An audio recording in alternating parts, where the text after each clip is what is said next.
All right, so let's do positions 3 and 4 in A minor. Now, position 3 is one of my favorite pentatonic positions. The notes themselves are aligned in a really cool fashion. There's a couple huge bend areas in it.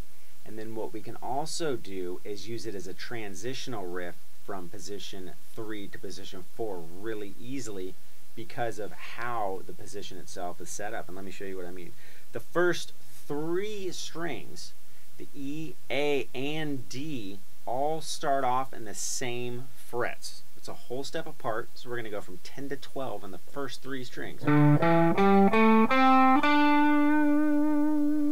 Now, that lends itself right there to a million different riffs. So we can go straight down the scale, mix up the notes a little bit on the way back, and end up with a cool riff. So now we've gone straight down, E, A, D. I'm going to give a little something something on that 10th fret when I come back to it. So I go 10, 12, 10. So we got. Now what I'm going to do is I'm going to do the stacking idea where I'm going to go 12 and 12. So I'm going to go 12A, 12E, and now I'm going to go 10A, 12A, and then back. So we got.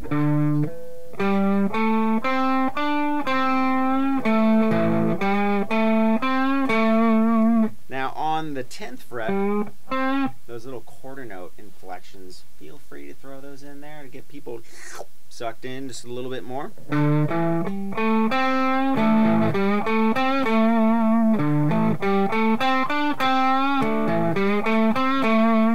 So slowly the riff would be.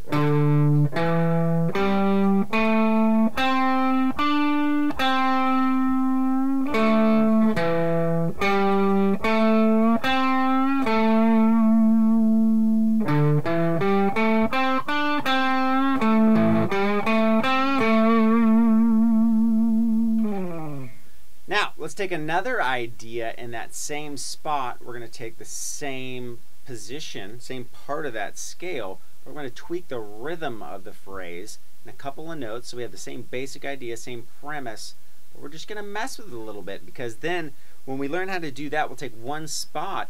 You'll learn that there's just infinite variations of riff ideas in little pockets all over the guitar. And if you just tweak it here and there, then you can approach the same place, maybe in the same spot in the solo progression that you're playing over, but just tweak it just enough so the listener doesn't get bored. It's like, oh, there's something new there. That was cool. What was that? So let's learn some rhythm ideas.